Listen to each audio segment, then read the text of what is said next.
righty. Hang on, there's no working. It's not working. Thank you. We did have power outage now at City Hall. I know. Oh, All right, call the meeting order. Nina, please take the roll. Councilman Bundy, Present. Councilman Brennan. Brennan is coming in. Councilman Brennan, are you here? Just say aye. Present. At the beginning. Councilman McCain. Aye. Councilman Stokes. Aye. Mayor Sparks.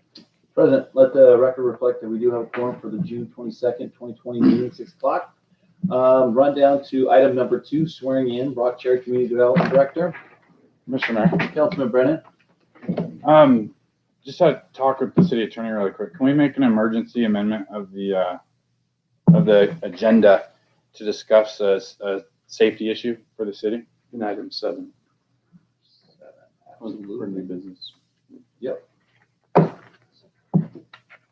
In the issue. Or the Down fence, Down to what? a downed fence. Okay. With a lot of metals and stuff.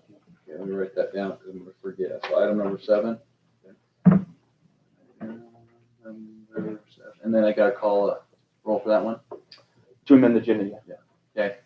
Councilman, it's been, or I guess, you're making a motion. Gonna make a motion. Mr. Mayor, Councilman Brennan? can I make a motion to amend item 7 of the agenda, adding an emergency discussion for a down fence in the city? I'll second that. There's been a motion to amend the agenda for emergency on item number 7. The motion is second. I'll call for the question. Councilman McCain? Aye. Councilman Brennan? Aye. Councilman Bundy? Aye. Councilman Stokes? Aye. All righty, we'll jump back up to item number 2, swearing in of Brock Cherry, Community Development Director.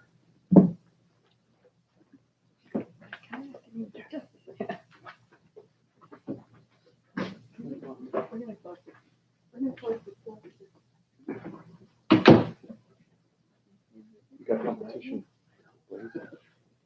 I, Brock Cherry, I, Brock Cherry, do solemnly swear or affirm do solemnly swear or affirm that I will support the Constitution of the United States that I will support the Constitution of the United States and the Constitution of the State of Idaho, and the Constitution of the State of Idaho, and that I will faithfully and that I will faithfully discharge all the duties discharge all of the duties of Community Development Director of Community Development Director of the City of Mountain Home, Idaho, of the City of Mountain Home, Idaho, according to the best of my ability. according to the best of my ability. Thank you.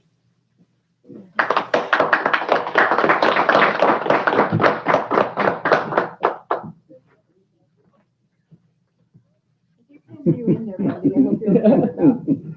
Me? Yeah, wait, I'll just. Is that better? Yeah, it sounds better.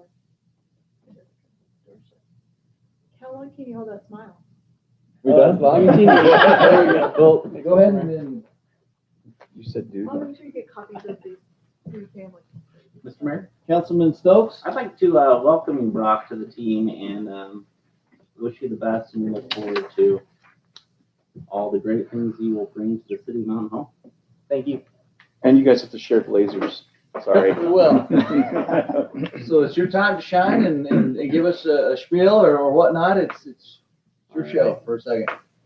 I'm very humbled. I feel very privileged to serve in this capacity as the first Community Development Director for the City of Mountain Home. With Courtney leaving, she's left huge shoes to fill.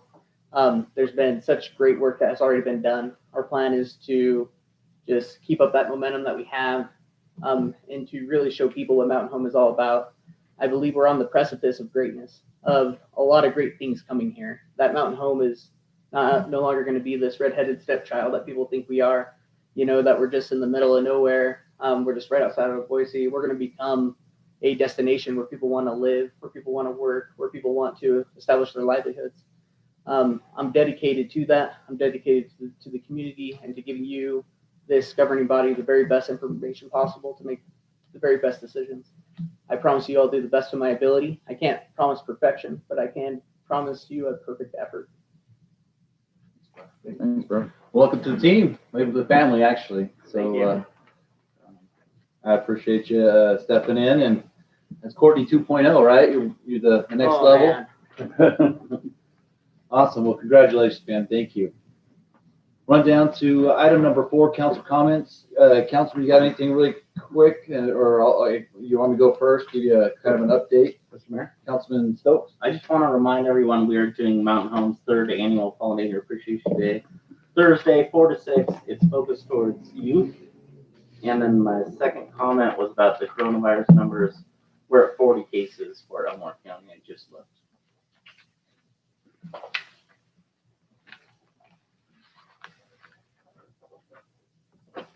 All right.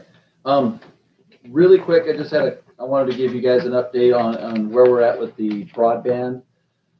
The $100 million that the state of Idaho was given to put broadband into rural Idaho. Well, the State Department of Commerce chiseled that down to $50 million. And then there are some eligible, the eligibles that to be able to get that grant. One of the eligible was that you had to be a town or the projects serving communities of 5,000 or less got preferential treatment, or they were, and then that they had to have 50% of any city had to have, if it had 50% of its citizens got 25 down and 3 up. That kind of like you got put on the back burner. If you had 50% or less, then that gave you an added bonus to be able to put in for this grant. The grant is a upfront cost. So let's say we went out for $1 million instead of getting reimbursed monthly. So if we spent $100,000, then you get your $100,000 back. They said that you would get it back December 15th, if memory serves me correct, possibly. I don't know about a lot of you guys, but I don't know of any community that is the maximum grant application was for $4 million. I don't know about many towns of 5,000 or less has $4 million just sitting around to put into broadband. Also, one of the stipulations was once you put it in the ground, it had to be given back to a for-profit company. Makes absolutely no sense. Those were some of the guidelines, and then they opened it up to public comment. A lot of the cities got together. We talked about it. Every municipality or city that we talked to, I think there's about 15 of us, 4 authorities, all got together, and we all put a letter together that told them our concerns. I wrote them a letter from me of what I thought what my concerns were. I don't think that the CARES Act was to limit broadband or fiber optics. One of my concerns was why would we put broadband, which is DSL cable, into the ground when that's an outdated, archaic system? Why wouldn't you just put fiber in there? Fiber fills the need for 50 to 100 years. My other concerns were the upfront costs. I don't think they'll get any city to put in any money because it's you have to fully reinvest or put the money in, and then they'll possibly give it back to you. So these were just some of the stipulations until Friday. That was the comment portion of it that everyone could put in for it. A lot of us cities and port authorities felt that it was very incumbent protected, which is not right. Obviously, you see it in rural Idaho that there's a need, and there's definite need in Mountain Home. There's a definite need in any town, probably 5,000 or smaller as well. And so it doesn't say we could put in for it. The other thing it said that if we did put in for the grant, anybody could argue it or challenge it up to 5 days, and then after that, then we'd have to give a response 3 days afterwards. These are just some of the concerns I had. There's a lot of here moving forward. I think a lot of potential for the state of Idaho. The state of Idaho constantly ranks at the lowest for speeds or connectivity in the state of in the union. So for me, Idaho seems to always play at the bottom of the barrel when it comes to fiber optics, broadband, the internet. So this was a perfect, I think, in my own opinion, I think this was a perfect opportunity for the state of Idaho to give that 100 million out to rural Idaho and let us let us do our own destiny. Obviously, our model isn't to be an ISP. Our model is to bring in all the ISPs. And when I voiced my concerns to the Commerce Department, they said, "Oh yeah, we got it." Remember, we were going to go out for the grant, 350 from the CARES Act, 350 from this grant right here, because they said there was a match, and then all of a sudden there was no match. So now we're just patiently waiting. And the other issue that I had is everything has to be done and completed no later than December 15th. That's a pretty fast turnaround time in the world of grants, as we all know, and to get somebody to come in here and lay all that. So I just want to give you guys an update on that. Different note. Nina and I went down and talked to, I can't remember her name, Dreamland Skate Park. And she said there's possibly some good news. The skate park might be done instead of September, end of August timeframe. I just actually got an email from her, Danelle. Danelle. And she is saying that it will be done for their final walkthrough on August 7th. Wow.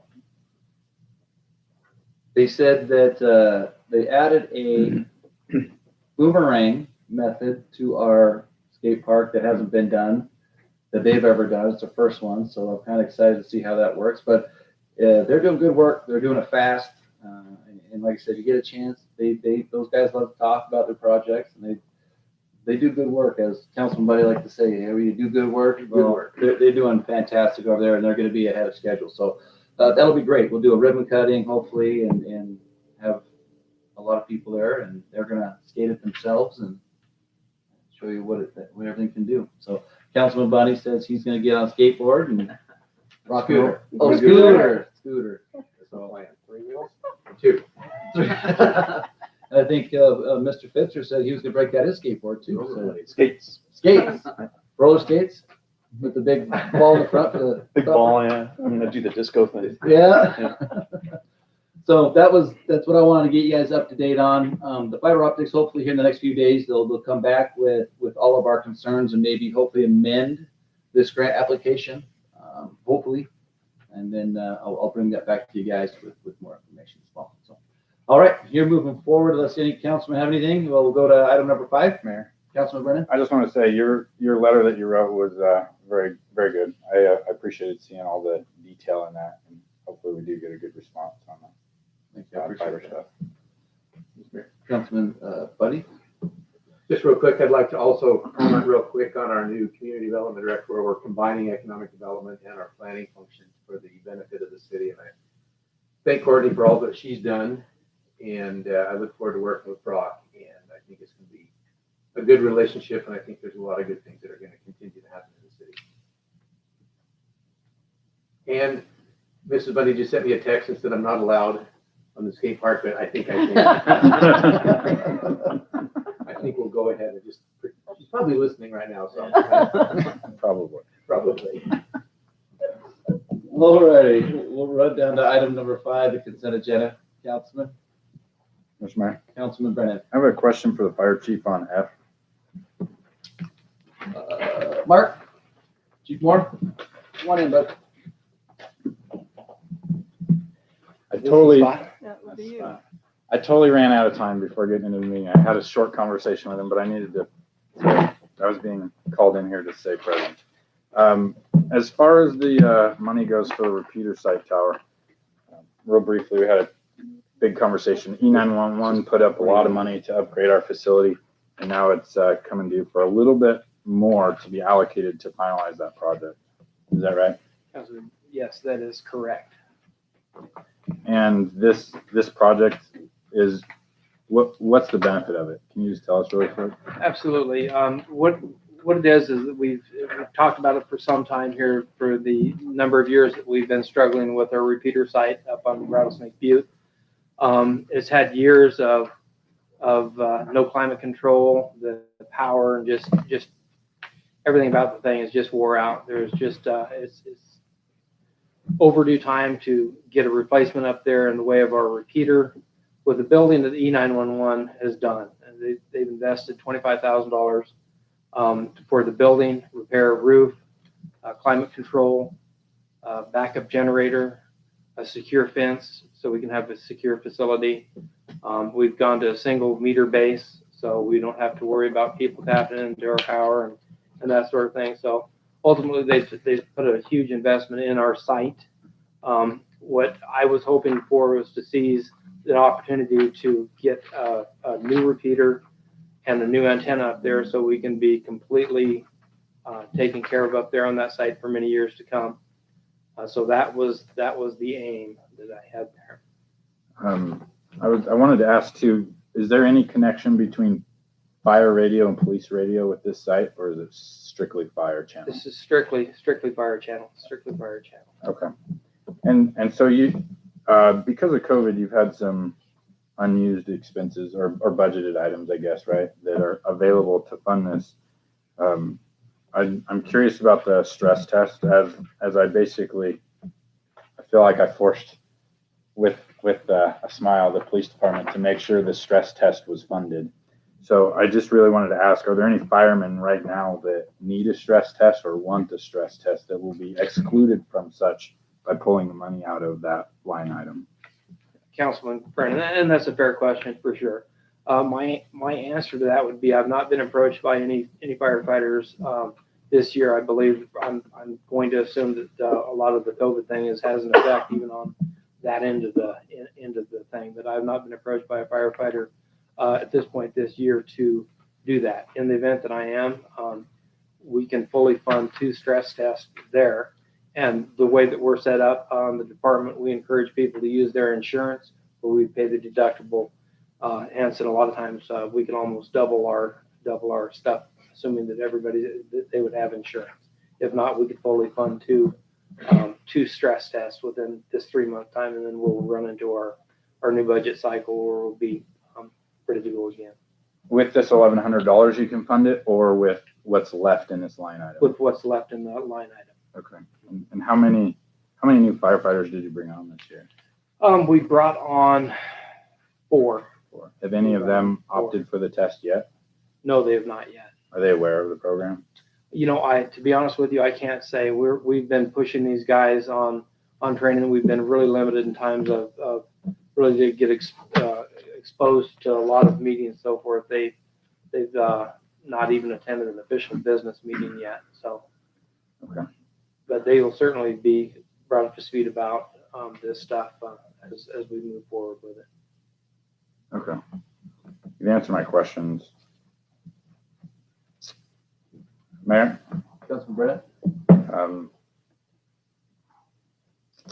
a little, I don't know what the word is, a little off on that line item specifically. I fully support this project, but with 4 new firemen that may not be aware of the program, I'd like to pull this item from the consent agenda and discuss that line item further in new business.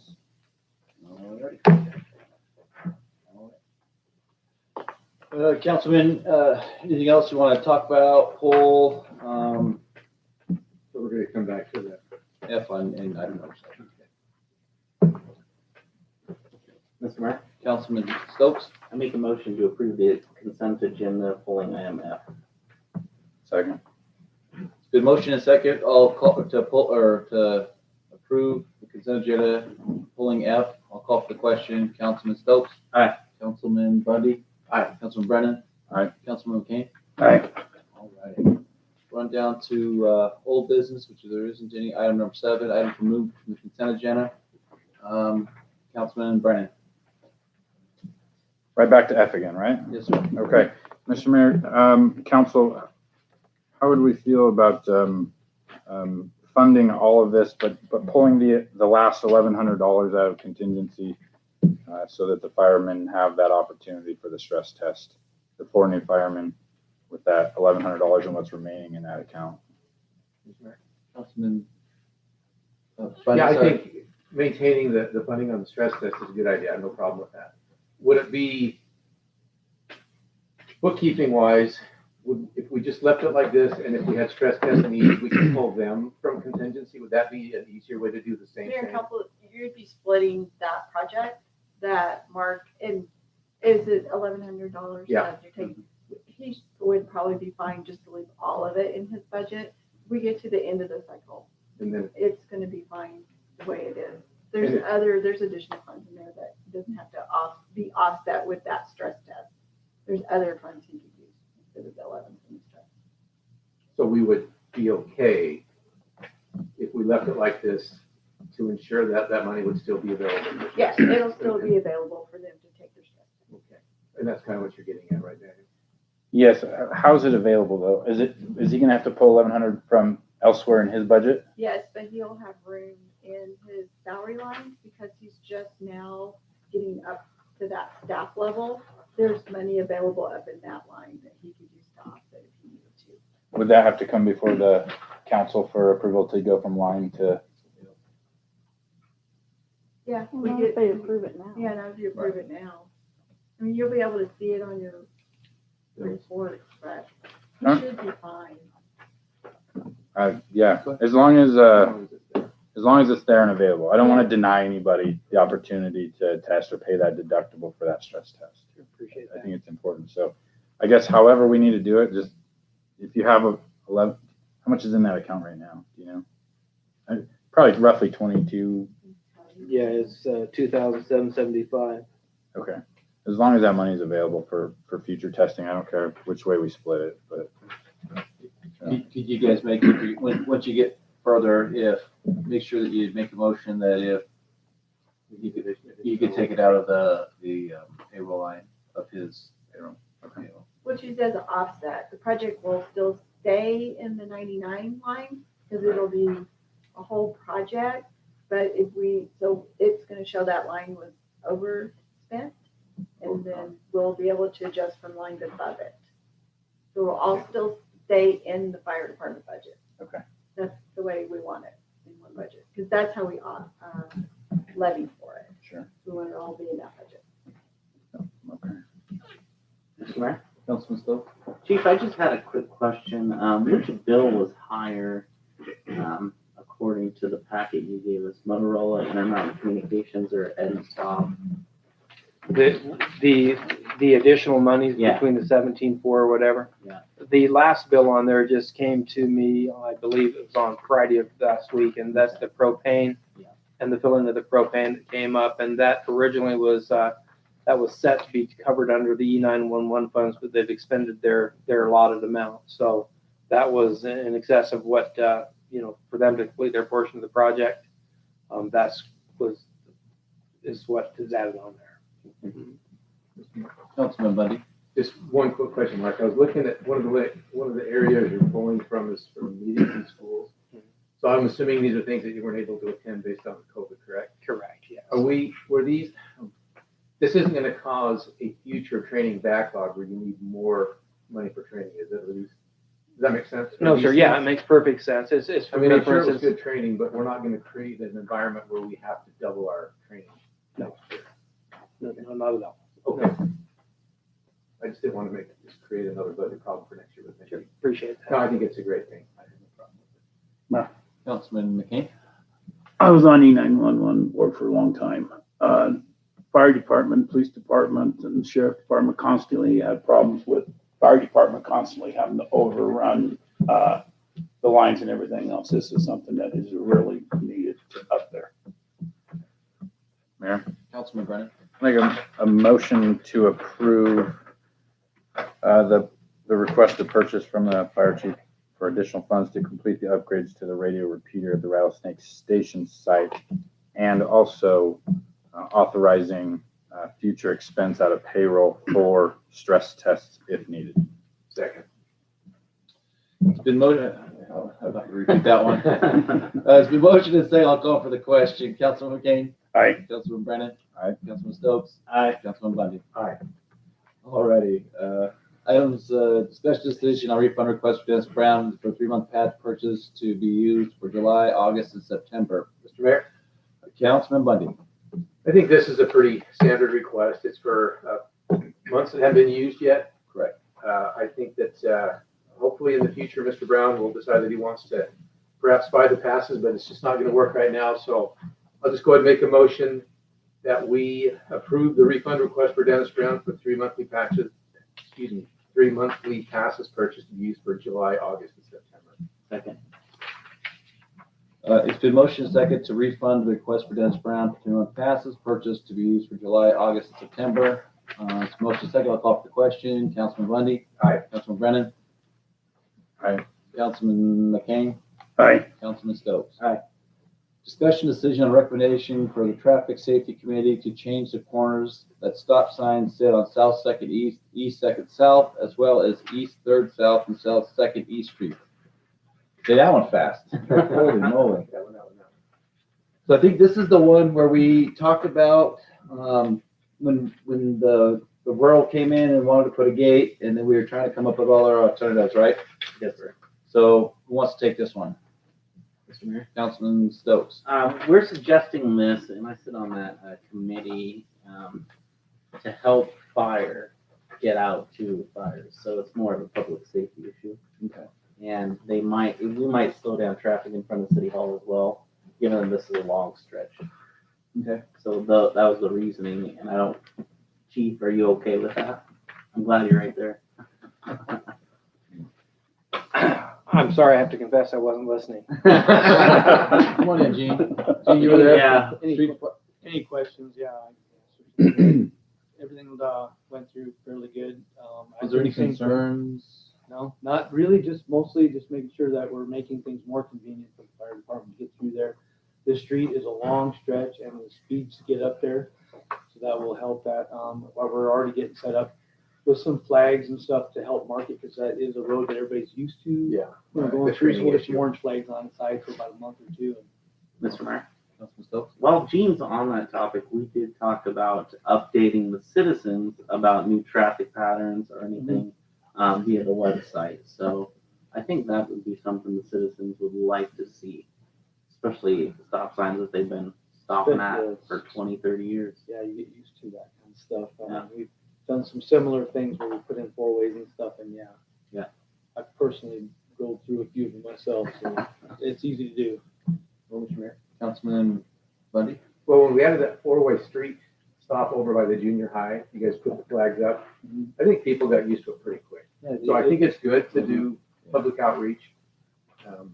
And I think people got used to that pretty quick, and I think we'll see it soon. And I was thinking, like what you're saying, I talked to Courtney, and she said, maybe we'll get together with Mike and do a little get together and put something on the page, so. Mayor? Councilman Brennan? Sorry, I feel like I'm doing a lot of talking today. So I know we talked about this for that fire truck route discussion.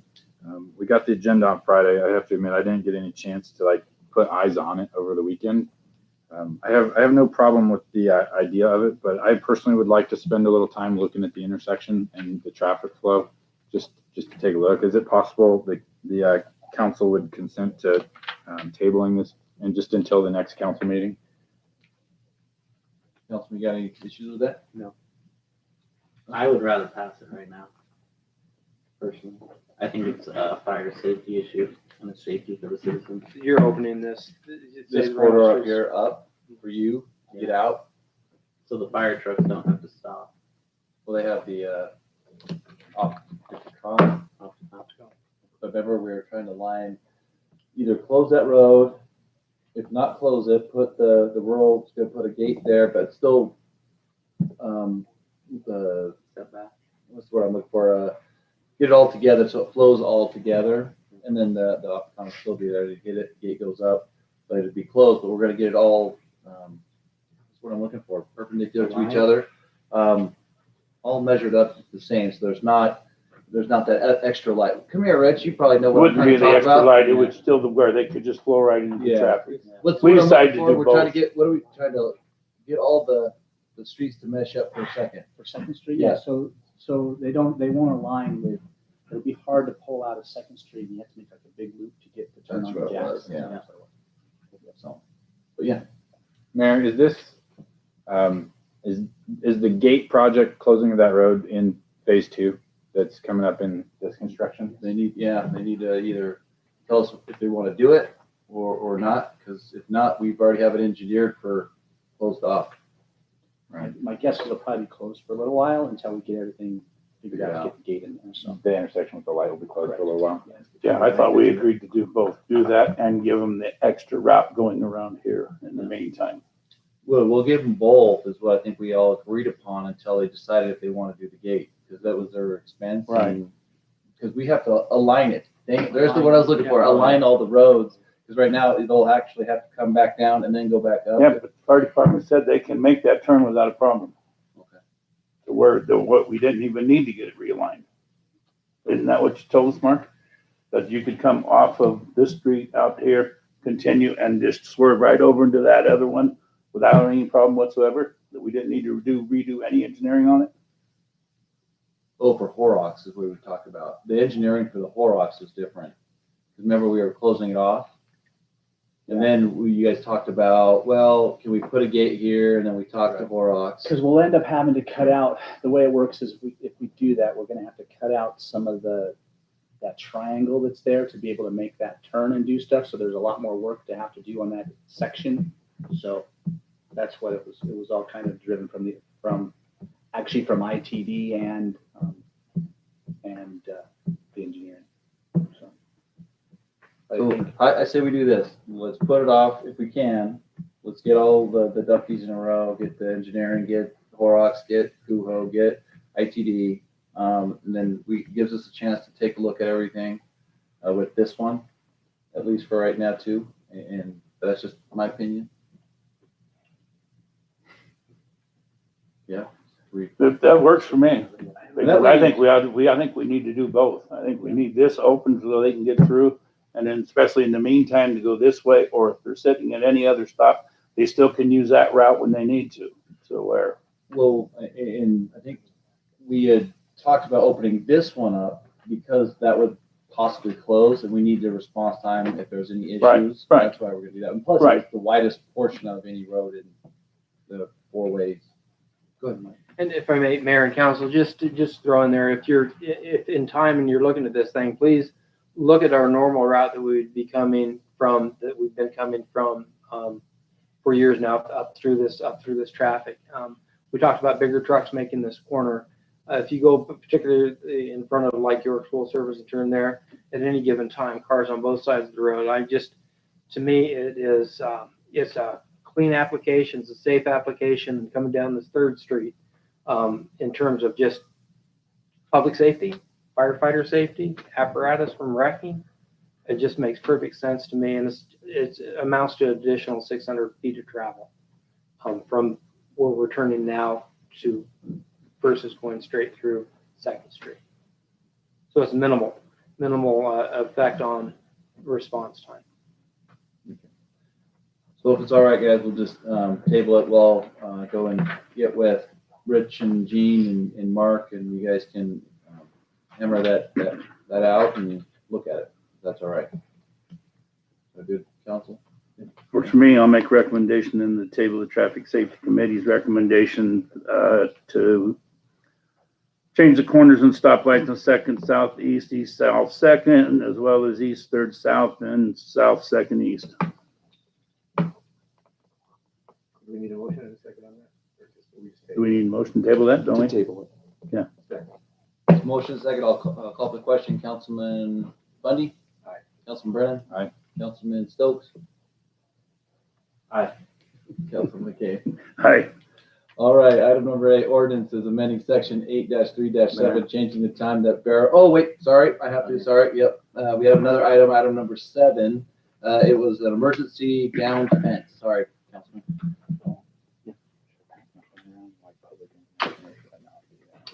No, just say you'll email it to the council, and then just discuss it. Okay.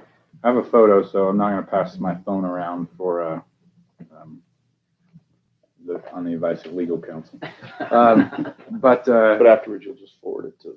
I'll forward it to Nina, and she'll pass it to the council. But this is in regarding probably a 100-foot section of steel fence with high tension wires. It's down at Optimist Oval Racetrack. So there are a lot of welds broken over there, and the fence is laying on its side for a large portion of it, probably half. I apologize if this was known ahead of time. I literally just found out about it. We have it turned into the insurance company from that and a bunch of bleachers blue. So right now we have it turned into ICRIM Or is working on it, and they had an adjuster come out and look at it.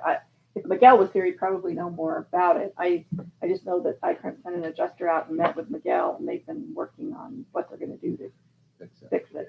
Correct. Okay. Sorry. Well, I had no idea about that. Thank you. Scratch that. But I'm concerned about it there, and that was, I guess it's city property. It was built by an individual, but now it's the city's problem to fix it. Mr. Mayor, Councilman Stokes. I'd like to add on to Councilman Brennan's that the racetrack itself is overrun by weeds right now, so I forget who we leased it to, but He called Miguel today. You know, the one day Miguel goes, "Can I go to a?" But he is actually addressing that as we speak. He was out there yesterday, Miguel said, and did some stuff. So were you out there today? Yes. Oh, well, then maybe he didn't do stuff. I thought Miguel this morning told you he did. Yeah. So I'll have Miguel reach out to you guys and let you know what the status. One, I'll have Nina get with Miguel, see where the status is on the insurance claim, because we had 3 or 4 bleachers just folded in half. And another fence. It wasn't just this fence. Yeah, there's They had more. some more fence down too. Yeah. As well. And that little building. Oh, the building, over by the rodeo grounds on the far end, it got lifted up and folded over too by the storm. So we will get you all that information tomorrow. I guarantee that Miguel will have that to you guys tomorrow. Mayor, is there any need to post that as like no trespassing for community safety or anything like that? I don't know how long it would take to actually fix it. Depends on the insurance, man. It's taken a while. It's been in there, what, a month? I don't know where we are. I mean, they may be waiting for estimates. I don't know where Miguel is with that. Okay. We could put no trespassing on. Maybe the yellow caution tape, Okay. because right now can be construed as an attractive nuisance. Okay. And so if kids were to jump on it and play on it or wherever, and there's open welds, that could be a problem. So we should take some effort to block it off from access. Okay. Which, Hey, Gene, can you grab those blocks that are out there at Optimus and just close off any entranceway into the oval track area for right now? Please. Okay. And then I will I'll have Miguel get with the council individually it's the least we can use is caution and tape on those get you guys chairs. taken care of, just keep you guys up to speed. Yeah. Shoot us an update Just so they email. won't take them out of the Create a meeting with it. We'll do an update email, and then if you want to meet him out there, just give him a buzz and he can walk you through what's going on. That sound cool? Yep. Okay. Alrighty, we'll go to item number 8 now. Ordinances, amending section 8-3-7, changing the time that burial shall take place in the cemetery, number of burials per day, and amount of notice given to the cemetery section before each burial. Mr. Mayor? Councilman Bundy. My understanding on this is that, especially in the winter months when it gets dark earlier, that if we start a funeral too late in the day, that the staff is not able to take care of it properly after the burial before it gets dark. So this is simply making, stating the ordinance that will start, is it from 3 to 2, is that right, remember? So that if we start at 2 o'clock and we give people plenty of time for their services, that still gives our cemetery staff ample time in the shorter winter days to go ahead and take care of it, close it up, thank you, before it gets dark. So, If we end at 2 o'clock, not start. oh, I'm sorry, thank you. So if we're done by 2 o'clock. Correct. Thank you for that clarification. So I think most people would want those things taken care of before it gets dark, and also for the safety of our city workers, I think it's a good idea. So that's the reason for it. If there's any other council questions or clarifications, it'd be great. Go ahead. I mean, Nina knows. So go ahead. Mayor, Councilman Brennan. Nina, based on this ordinance, you just said that it's based on when the ceremony has to be concluded by? Correct.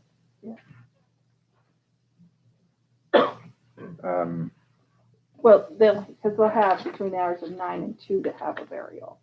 So right now they have it between the hours of 9 and 3. So if they have the burial at 3 and it doesn't get done till 4 or 5, in the winter it's too dark for him to get that hole covered up and done. So he's wanting that extra hour, so he has Sure. that extra time to get it finished. Can they start the burial at 2:00? I believe they could have just, I don't think there's a problem with them starting it then. It's just getting them out sooner. Okay, the only problem I see is if it starts at 2, the bottom part of this paragraph says that all people must be out by 2:00. Excuse me, all family members of deceased person whose remains or cremains are being buried shall be out of the cemetery by 2. So can we make that part an hour later? No, No. 'cause that's when he needs them out by. Out by So I guess maybe it's just that I don't want to limit, I mean, he's not really strict on it. He just needs them out of there sooner than the 3:00 thing, because they were lingering on, and it was getting to where it was so late that he couldn't get it done before it got dark. So that's why he's asking. I mean, I don't think this is really an all the time issue. It just gives him a little more leeway there. And Mr. Mayor, if I understand too, that the way that we have the ordinance written helps the scheduling. So if we, if somebody's scheduling a burial, if we have an ordinance saying that we want people gone by 2, then they'll schedule them so that about that time they should be leaving. And obviously, if it's close to there. So that's the biggest thing, is so that other outside agencies that are looking at when they can start burials here at Mountain Home realize that we have an approximate time that we want them gone, so that they'll start them accordingly. So if we say we want them gone by a later time, then they will start their funerals Right, later, and then we run into the problem of the dark.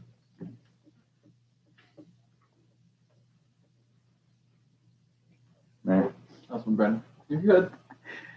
I don't care what the time is. I feel like it. I'm always thinking of like that one time, right? Like they're gonna start at 2 and then they have to be out by 2. So I think it conflicts a little bit. But if legal counsel says it's fine, then I have no. Then okay. I think it's fine. It's just a Okay. tool to allow staff to do the schedule. So it seems appropriate. I think it's okay. And that sentence is already in there, we're just changing the time. Yeah, it says that already. This is already We're changing it from 3 in to the 2. ordinance. What sentence are you talking about? The one that we're talking, all we're changing in here is the time. The rest of the ordinance is already there. So we're only changing the time, not adding the right thing. Right. Okay, Mr. Mayor, Councilman Bundy? make a motion that we amend section 8-3-7, changing the time the burial shall take place in the cemetery, number of burials per day, and amount of notice to be given to the cemetery section before each burial. That's not what we're doing. I need to suspend the rule motion. Okay. Mr. Mayor, Councilman Bundy? make the motion that we suspend the 3 reading rule and read this ordinance by title only for its one and only reading tonight. Second. Motion second. It's been motion second. I'll call for the question. Councilman Kane? Aye. Councilman Stokes? Aye. Councilman Bundy? Aye. Councilman Brennan? Aye. Ina, please read the ordinance. An ordinance of the City of Mountain Home, Idaho, amending Section 8-3-7, Chapter 3, Title 8 of the City Code of Mountain Home, Idaho, to provide that all burials shall take place between the hours of 9 a.m. and 2 p.m., that additional fees shall be charged for services performed other than during regular hours, but all family members of persons being buried shall be out of the cemetery by 2 p.m. to allow for the burial closure to be completed. That for safety reasons, no family member shall be allowed to watch or help lower the casket into the grave, and that there shall only be 1 burial per day, and provide an effective date. Councilman, you've heard this ordinance read. Do you wish it to pass? Councilman Stokes? Aye. Councilman Bundy? Aye. Councilman Kane? Aye. Councilman Brennan? Aye. All righty, we'll run down to item number 5, presentation of civic groups. How about the Historical Society? Come on down. Mark, you didn't. Oh, I'm good. Oh. Mark's like, get me out of the hot seat. How you doing? Good. Thank Good. you, guys. I know you're really busy, so I'll keep this really short. For next year, we'd like to ask for the same amount that's been granted to the museum in the past. We thank you for your support. It's difficult times. A lot of what we do at the museum is educational. Like last year, we hosted the first grade and second grade classes and had them come to the museum, and we had them do crafts and taught them how to do wool and things. So it's difficult to raise funds for the educational purposes that we do. We tried to expand our fundraising last year. We participated in the Pine Craft Fair up there. And after all day long, we made $65. So every penny counts. And so we truly, truly appreciate your support. We're going to continue with some of our fundraisers this year, but of course, due to the circumstances, the Pie Social, which is our largest fundraiser of the year, will have to be revamped and reworked. So we're looking at opportunities to be able to do that, maybe as far as online. We do have some new board members that are younger and can think of outside the box of online fundraisers that we can do. So we're going to pursue as many of them that we can and try to work around the fundraisers that we do have, this year. But again, we're just asking for the same amount as last year.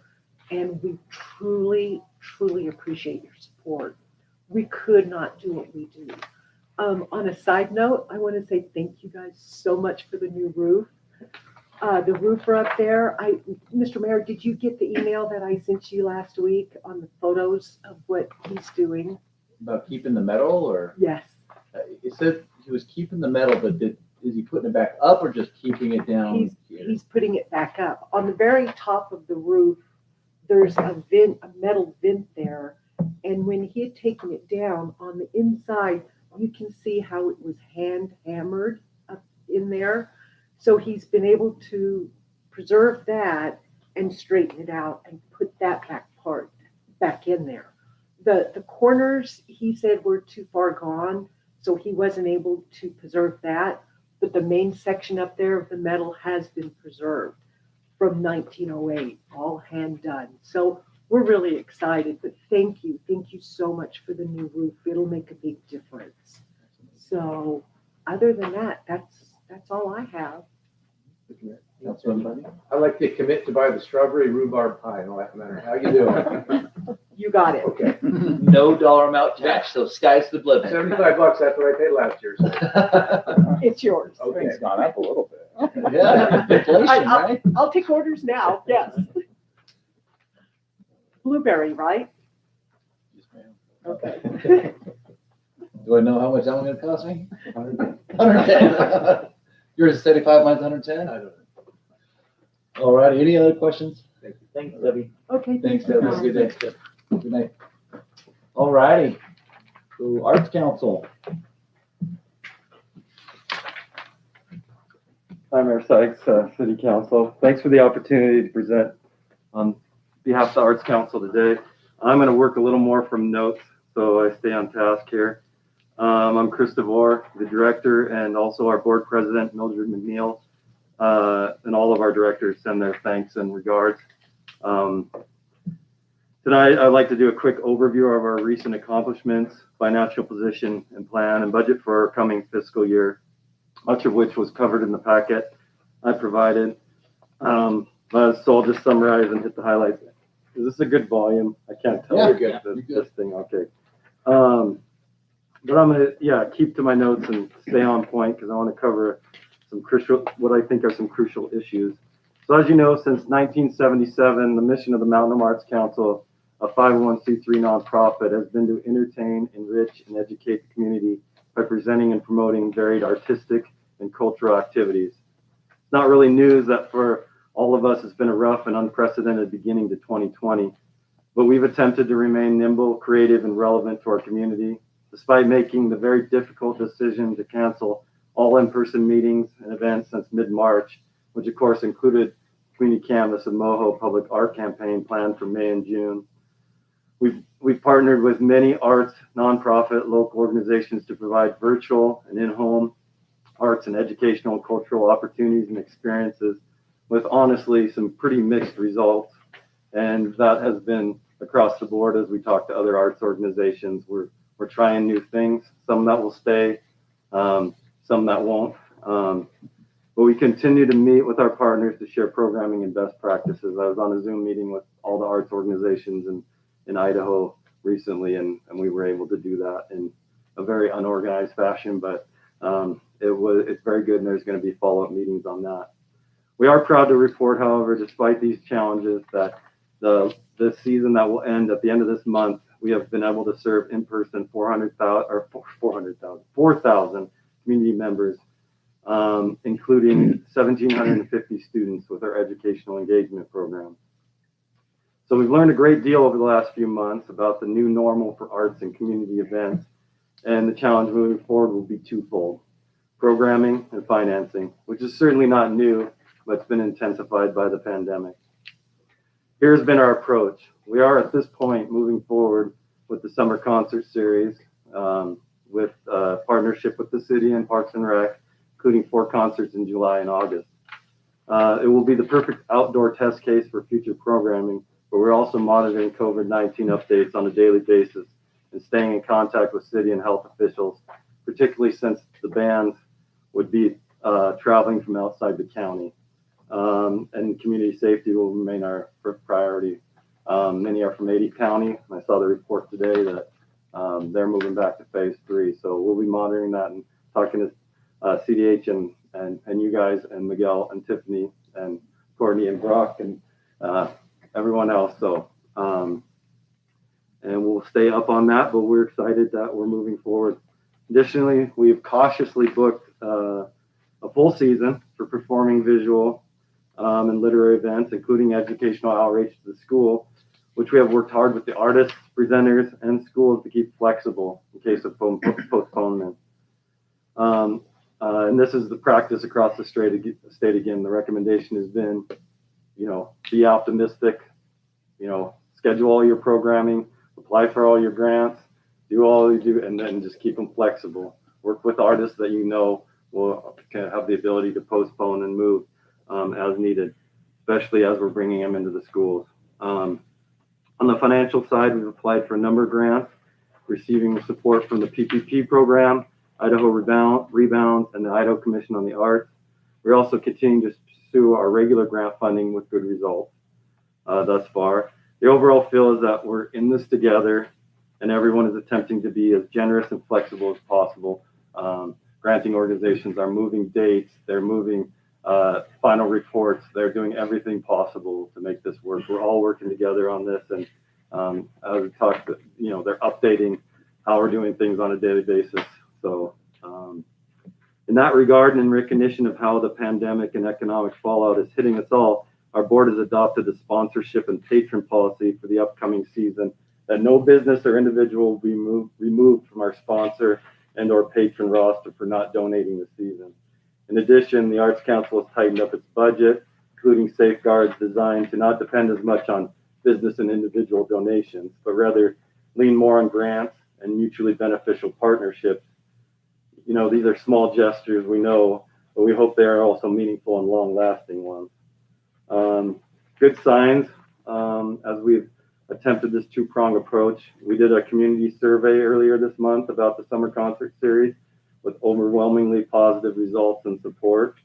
In addition, we recently participated in Idaho Gives, a statewide nonprofit campaign. And although we were apprehensive and we focused primarily on the communication and awareness, we were surprised by a record year of fundraising and support during the 2-week event, which we were definitely not expecting. So in closing, we're cautiously optimistic, but we'll remain flexible moving forward. We have budgeted $51,524.42 for the season. That's actually $1,000 less than the figure I had provided earlier in the month. Projected income was also lowered to $50,508, which includes the $5,000 in annual support from the city. And real quickly, that's just the Shakespeare in the park. We just couldn't find a way to do it. They had actually canceled their whole month of season. And then with the policy of that I spoke of previously, of not expecting contributions saying, you know, if you're able, but, you know, if you sponsored last year, you're a sponsor this year, we expect donations to be down. But we have, you know, we found ways through grants and through some savings that we can cover all of that as an organization. But we just really appreciate your support and hope that that can continue at the $5,000 level. Thank you for the opportunity to update you on these key goals going forward and for your continued support of arts and cultural programming in Mountain Home.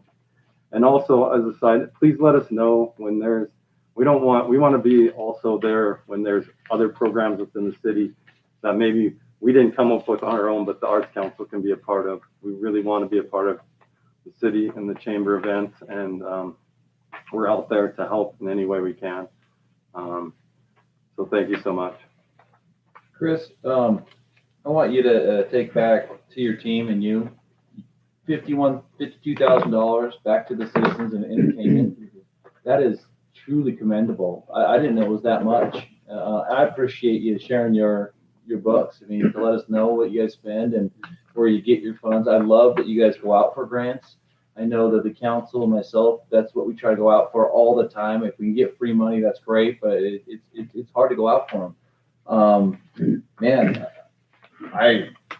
that's awesome. It just gives me goosebumps to know that you guys work so hard to bring that much art and music and enjoyment to the citizens of Mount Holm. I thank you guys. So definitely go back to all that. I appreciate it. I was hoping that the music in the park wasn't going to be canceled this year because my wife and I go down there. We love it.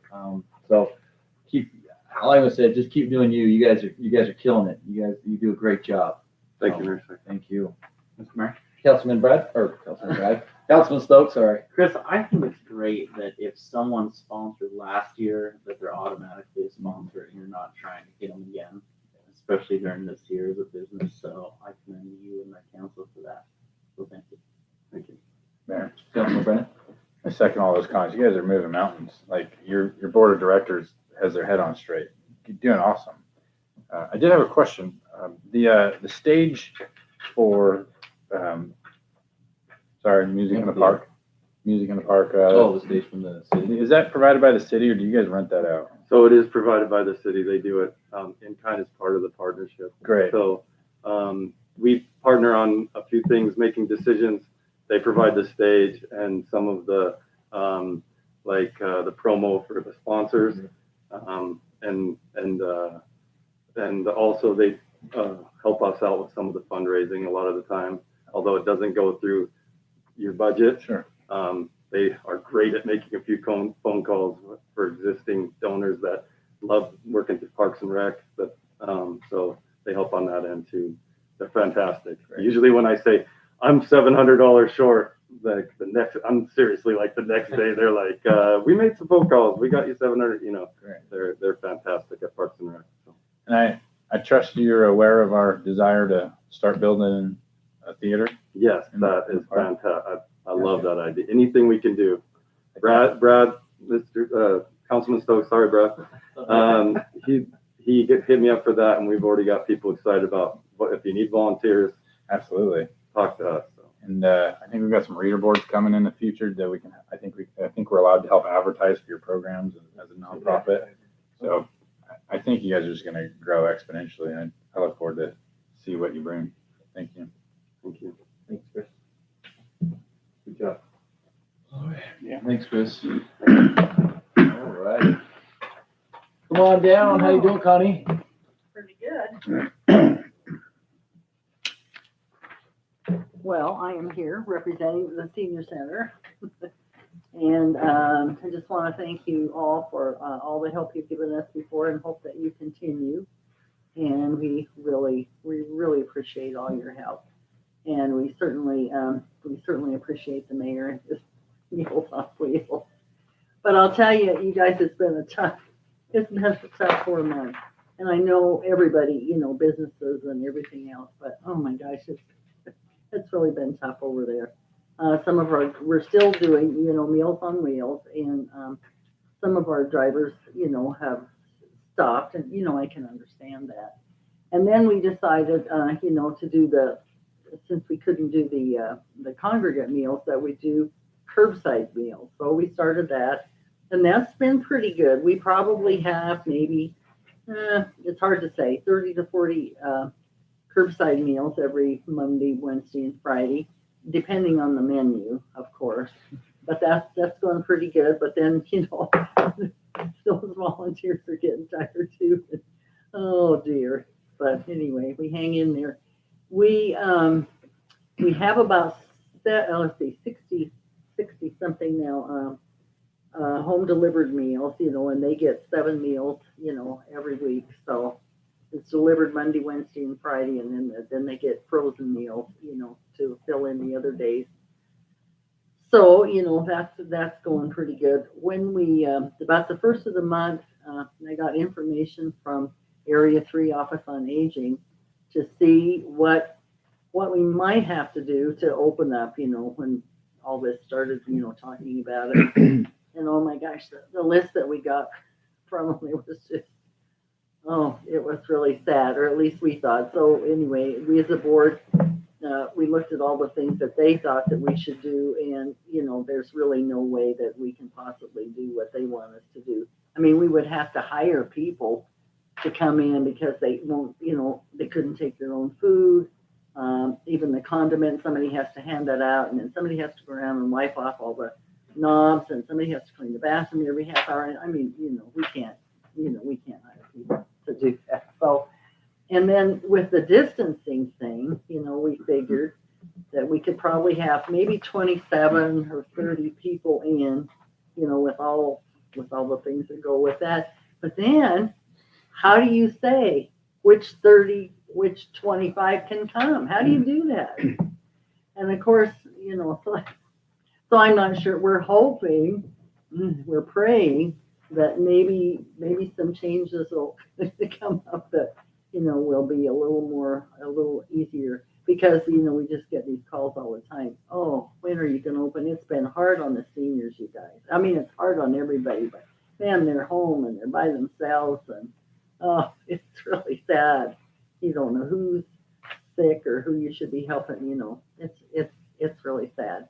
But anyway, we will keep trying, and we'll see what happens. But we're all getting older, and we're still wanting to get out, but just can't do it yet. So anyway, we appreciate all your help, and just hope you'll stay with us. We haven't been able to have any fundraising things or even a raffle, anything, so, but anyway, we'll just counting on everybody to help us. So do you guys have any questions about the senior center? There's no age limit, so anybody can be a member. And Yeah. your federal funding is based on membership, right? No, it's based on the meal. Okay. Yes.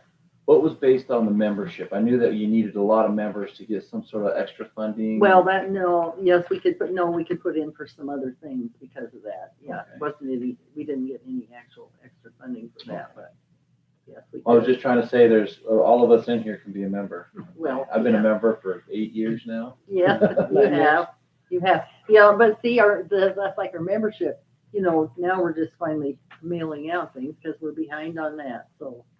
Oh, they got me when I went in there for Meals on Wheels. Oh, all right. Well, So, yeah. good. And we really appreciate your helping with that, because it's tough. And No, it's and I always tell everyone, if you have a Monday, Wednesday, or Friday, and it's maybe an hour and a half out of your guys' day, if you can volunteer maybe once a month, twice a month, and as Connie said, sometimes that's the only person they see all day, and I know they appreciate it when you walk in there and say, hey, how you doing, Mr. Smith? How you feeling today? Is there anything you need? That might be that's what they look forward to. So I always ask everyone to, if you can do it. It's more rewarding for you than I'm sure for them, so. well, and it's really helpful for us, because our drivers, as they go out and deliver these meals, they can come back and they'll say, Mr. Smith, something's wrong, or he doesn't Yep. look right. So then, we can call either the police to go check on them, or if we have a number for a family or whatever. So, it's kind of it's a good thing. So Yeah. Anyway, I still believe in it. So I love it. so anything. Council, we got anything for Connie? Thank you. Mayor, I got a question Go ahead. for you. Do you happen to know on the governor's plan for rebound? Is there anything in sight for when the senior center can go back to full operation? I have no idea yet. We were supposed to have a call this Thursday. So actually, if somebody wants to jump on that call for me, I won't be here Thursday. You guys can, maybe I'll have something for you. I've got that airport meeting. Oh, that's right. So 23. I have pollinator day. Oh, okay, Councilman Brennan or Councilman McCain. What time is it? Usually 2 o'clock. I'll forward it to you. Yeah, criminal polygraph. Councilman McCain, you gotta take a good team. Sorry, I'll be in Boise. Okay, I'll have Nino jump on there for us. Well, I'll be here Thursday, won't be here Friday. Okay, unless you get us some information. Yeah, really, because I don't know what they'll be able to do, but Right. you kind of don't have any idea what's going to come up. But the things that they sent us are very strict and specific. First off, you have to fumigate the whole building, and I thought, well, how are we going to do? Who are we going to get? It's like, It's expensive, yeah. Wow. thank you for your help. Thank you. Thanks. Thanks, Mike. Alrighty, Treasure Valley Transit. Not here, okay, no money. All right.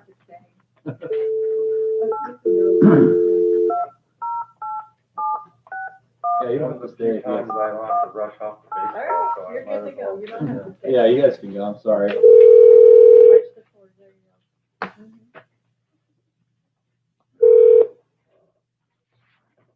This is Terry. Hi Terry, this is Nina with the City of Mountain Home, and I have you on speakerphone, and the meeting is in session. Wonderful. I'll start right away. Please excuse the train right outside my office window if the horn blows. Good evening, Mayor Sykes and members of the City Council. Can you hear me okay? Yes, ma'am. Yep. I am Terry Lindenberg, the Executive Director of Treasure Valley Transit, and we are Mountain Home Community Transit. Thank you for the opportunity to present my budget request and talk about the transit service. I want to speak for a moment about the measures we have maintained during the COVID-19 pandemic. We have maintained the routes. They've been fully operational. We have enhanced cleaning protocols. We are also going to be installing a plexiglass safety barrier between the driver and the passengers. Our drivers are currently wearing masks and using gloves. And in addition, we're able to hand out masks to passengers who do not have access to them if they want one. And in addition to that, our ridership for the past year was 8,210 riders. And I'll talk a bit about what's happened in March, April, and May. On the ski route, we actually, in March, there was a 3% increase in ridership. However, in April, it dropped by 18% at the peak of the pandemic, and it was only down 9% in May. So for that time period, we transported 834 passengers on the city route. I will mention that the Air Force Base route, we saw a decrease in March of 48%, in April, 82%, and it's at 74% in May. So the total passengers on that segment of the service was 375. I do believe that the new fare-free service, which was implemented in October, has helped maintain ridership through the pandemic, as we did not see a significant decrease in ridership as we have in other areas. Our Medicaid service decreased actually by 97%, and this is the funding that goes toward any shortfalls or deficits on the existing service, as was shown on the profit and loss statement. I do want to say that TVT was pleased to receive $10,000 in an SBA stimulus funding, and we are currently working with the Idaho Transportation Department on guidance for funding that they have been awarded for COVID-related expenditures, such as cleaning supplies and PPE. In the budget request, I have asked for the same amount of funding that I asked for last year. In addition to that, there was a request of $11,000 to complete the replacement of the bus that was totaled in March of 2019. This will complete the vehicle replacement, and we should be good for a minimum of 7 years. So that's the good news there. I did want to say that the value of the bus is $147,000. We did receive insurance, which is deducted out for that. And when you get the total or the 20% match, the match is actually $25,000, but TVT is not asking for any more than the requested amount. We have seen a significant decrease on the Air Force Base, and that's also because of, I believe, a significant, deployment that's occurred. And we have seen a shortfall in funding as a result of that, because the Department of Defense pays for the passes for the military personnel. So I did want to note that there is a possibility of increasing the hours on the city route as a result of this. And we are currently asked for a meeting with the Air Force Base personnel to discuss funding and possible scenarios that would go along with that. And then I'd also like to say we did meet with the Elmore County Commissioners, who, sad to say, have not funded the service since its inception.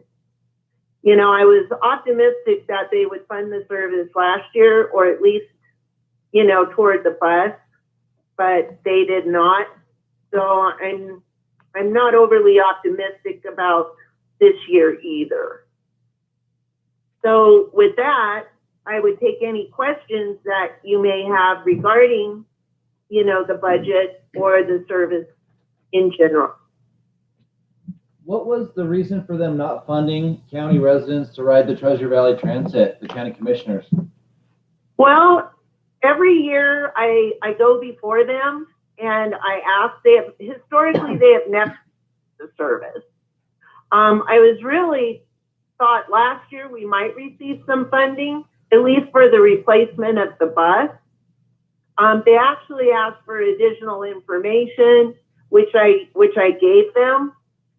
So they're always receptive and very nice when I go there, but we just historically have not been funded. So they have never given a reason, but I continue to ask.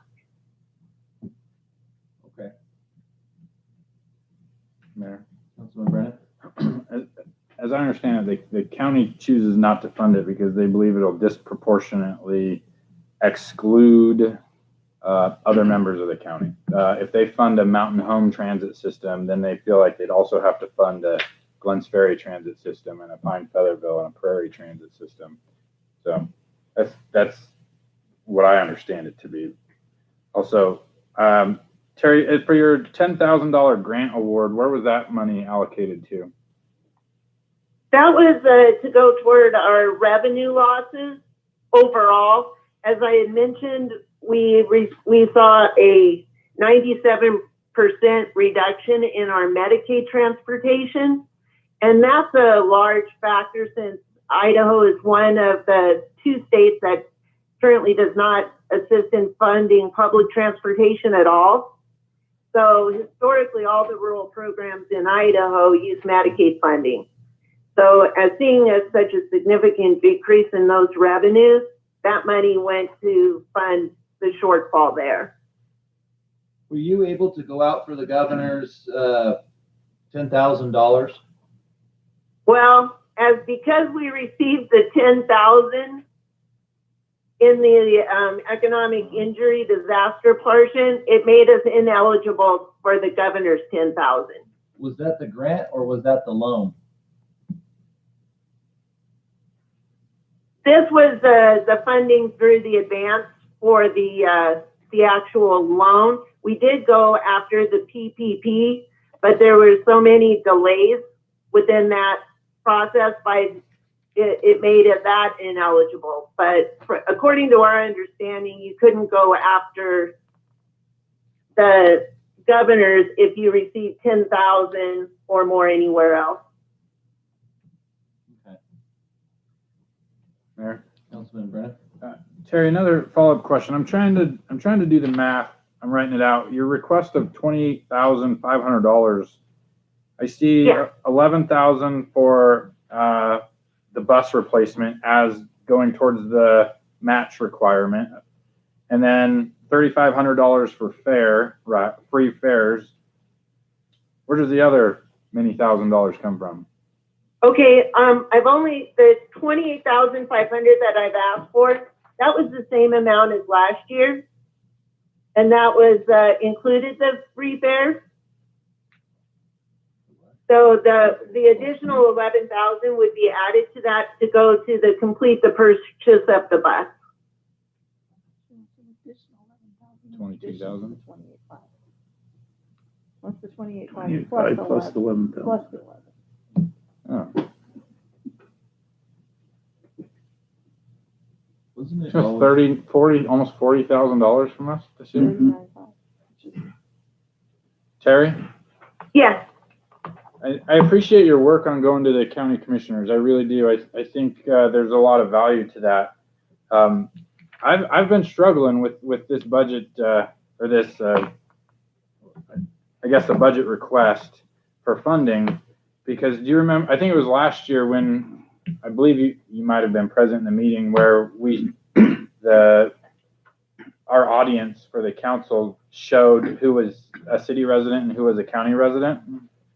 Yes. There was a very large portion of those were county residents, and for the city to foot the entire bill, it's hard for us to swallow.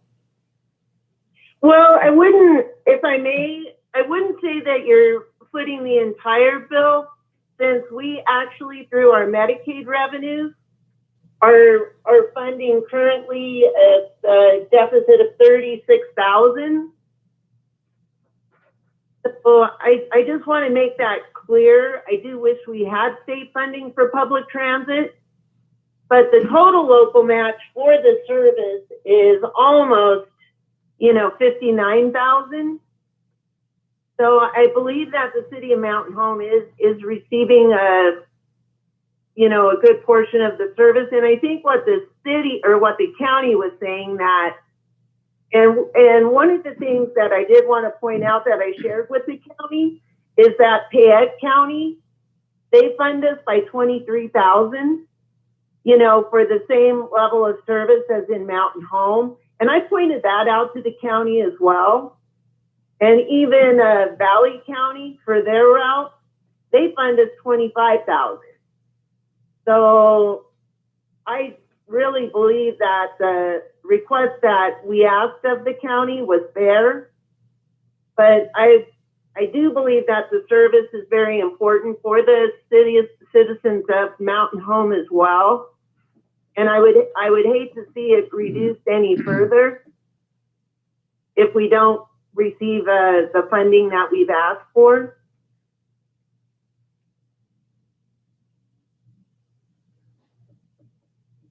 Okay.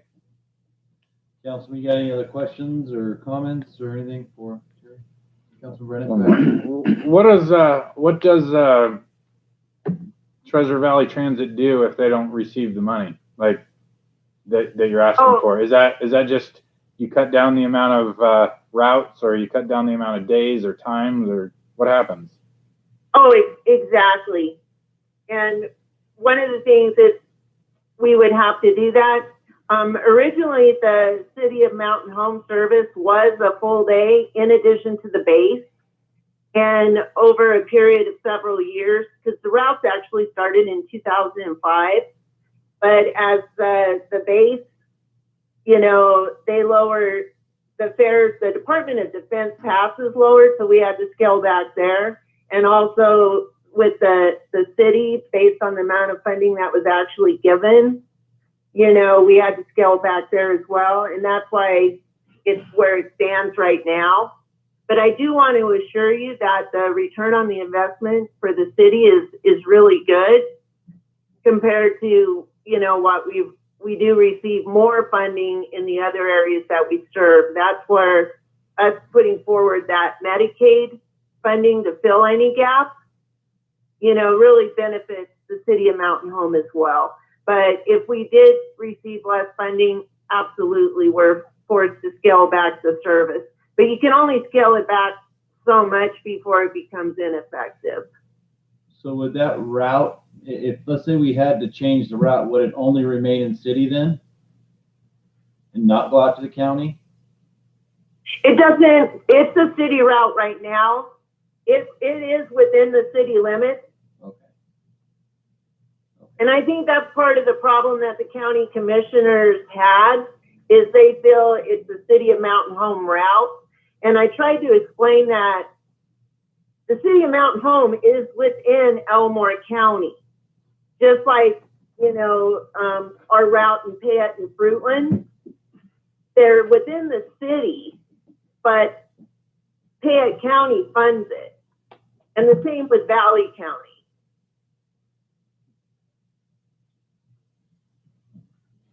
Go ahead, Councilman. I apologize for my ignorance here, but do all the riders come to just a few designated bus stops, or is the bus picking anybody up at their home if they're disabled, or?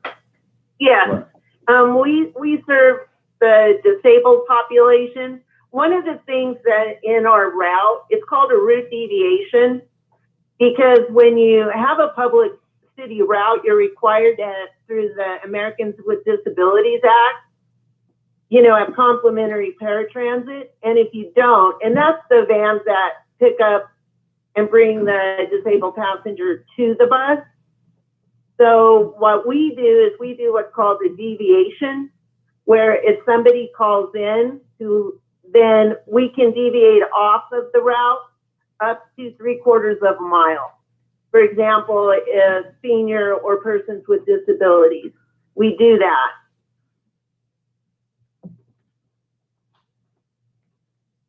So the deviation is no further than 3/4 of a mile from city limits, or from Correct. from the From the- traditional bus stop. From the bus stop. From the bus stop. Thank you. Mayor. Councilman McCain? Terry, this is Councilman McCain.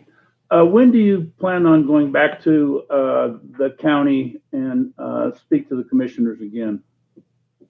Well, I just spoke with them the previous Friday. So it, much like when I go before all the cities and counties I serve, I do that on an annual basis. So I don't have another upcoming meeting unless they requested it. So I go before on an annual basis. Okay, I just assumed since it was the city route that you'd come to us before you went to the county. Okay, I have a couple things I would like to do that I would like to talk to you later on, Terry, after I talk to the commissioners. Oh, that would be great. I'd be very open to that, Councilman. Thank you.